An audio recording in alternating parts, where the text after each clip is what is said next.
Classical Christian education is the methodology we use at Summit Classical Academy.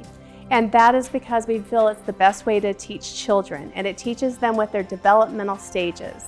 The 3 stages are the grammar stage, the logic stage, and the rhetoric stage. Summit uses the classical curriculum in a really clear way, starting first with the grammar stage. So this is kindergarten to 5th graders. So they're understanding the fundamental building blocks of the world. And as they grow, we'll start the logic stage. The logic stage helps them understand, okay, here's what the world is, here is why the world is the way it is.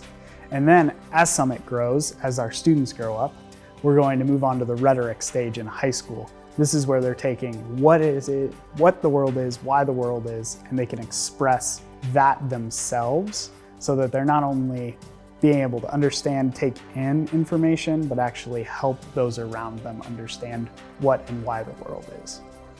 So the beauty of Summit Classical Academy is that it is not just a classical school, but it's a Christian school. And that really means that the kids are learning about God in every subject area, whether that be math or science or history or music in my case. Every lesson goes back to how it relates to Christ and the student's relationship with Christ. So we get to talk about how math helps show absolute truth and how God designed the world to be consistent with itself. Those are just a couple examples of how we're seeing God in all of the subjects, in addition to having a particular course on the Bible that students get to study. They get to learn the sweep of Scripture, seeing Christ as the high point, and getting to see all of Scripture through that Christ-centered lens.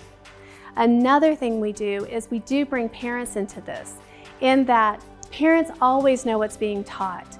We have weekly information that goes out to them, so they are able to see what their students are learning, because we want parents to be engaging with their children. We want them to have those conversations about learning because it's good for all of us. One of the things that I really want to emphasize about Summit is that it's a change, especially for parents used to the public school atmosphere, which can be really good for some kids. But I think the opportunity to have a small classroom that's set in a more intimate environment like a church gives both teachers and students really the opportunity to learn and be shaped into better citizens, better people, better students of life, and ultimately better lovers of God and other people.